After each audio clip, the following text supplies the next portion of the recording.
A year ago, a mathematician looked at artificial intelligence and felt something break inside him. Not because the machine became conscious, not because it became creative, but because, for the first time in human history, knowledge stopped belonging to humans. The frightening part wasn't that AI could answer questions.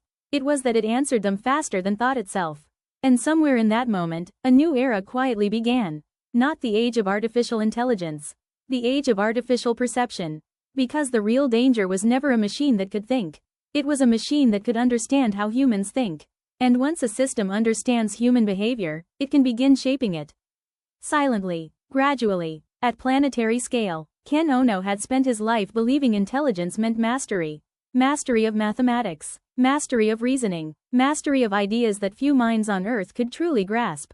Then he encountered large language models. And suddenly, the ground beneath human expertise began to collapse.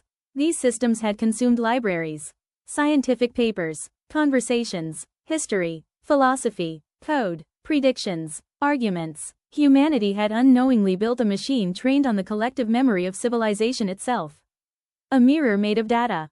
And when Ken tried to create mathematical problems difficult enough to confuse the machine, he failed. Again and again. For months, he carried a private existential crisis the world had not fully seen yet. Because when a mathematician realizes the machine remembers more than he does, the question stops being, can AI replace us?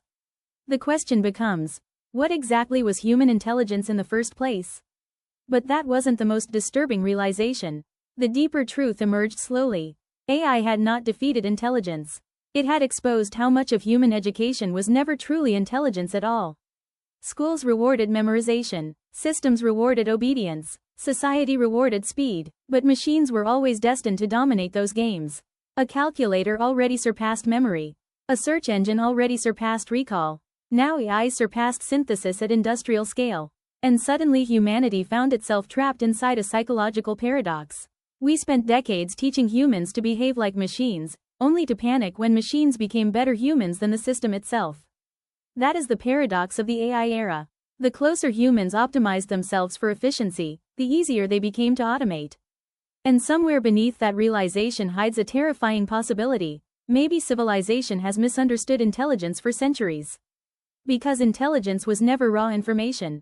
Information is cheap now, infinite, instant, frictionless.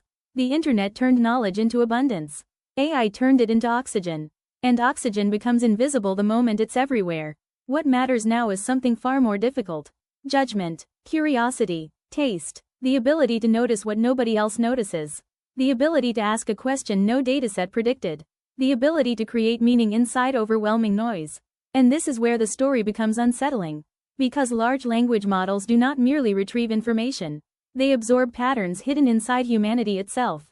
Our fears, our biases, our desires, our obsessions, our loneliness. Every article, every comment, every argument uploaded into the digital abyss becomes training data. Which means AI is not simply learning facts. It is learning the subconscious behavior of civilization. A statistical reflection of humanity's collective mind. And reflections have power. Because humans slowly become what they repeatedly see. Recommendation systems bend attention. Algorithms shape emotion. Feeds restructure memory. Notifications fragment consciousness itself. The machine is no longer outside human psychology. It lives inside it. But then another paradox appeared. The more powerful AI became, the more valuable deeply human traits suddenly became again. Not memorization. Not standardized perfection. Wonder. Curiosity. Creative obsession. The irrational drive to explore something beautiful for no practical reason at all. And strangely, this realization brought Ken back to a forgotten story. The story of Srinivasa Ramanujan. A man who broke every institutional expectation. A dropout. An outsider. A mathematical mystic who claimed formulas appeared to him in visions. A person the modern educational machine might have filtered out completely. And yet, his ideas reshaped mathematics forever. That changes everything. Because what if the next great mind on Earth doesn't fit the system either? What if genius is not predictable? What if civilization is accidentally destroying extraordinary minds in the pursuit of measurable performance? And suddenly AI becomes more than technology. It becomes a stress test for human civilization itself. A force revealing every weakness hidden inside education, identity, and culture. Children once explored the world with raw fascination. They stacked blocks, asked impossible questions, destroyed things just to understand them. Then slowly, systems taught them fear. Fear of grades, fear of failure, fear of falling behind, fear of becoming economically irrelevant.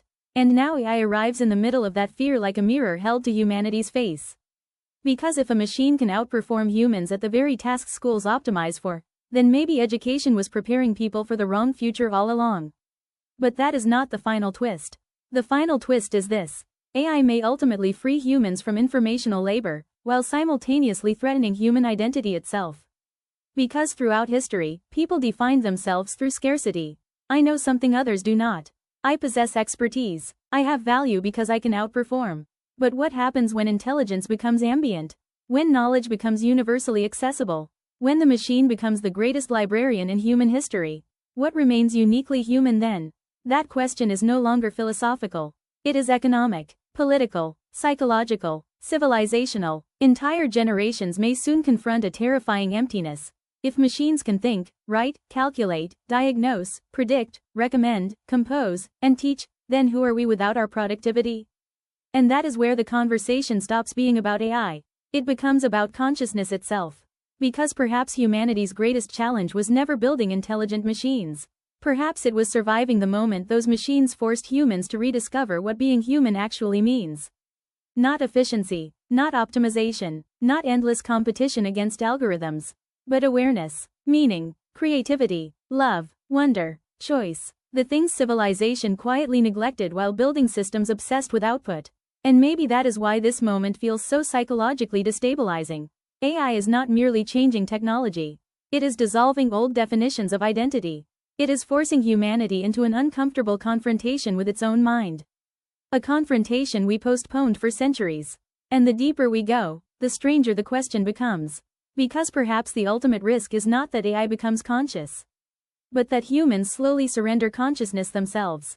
Outsourcing memory, outsourcing judgment, outsourcing curiosity, outsourcing thought, until the machine no longer controls humanity through force, but through convenience. And if that future arrives, the final question may not be whether artificial intelligence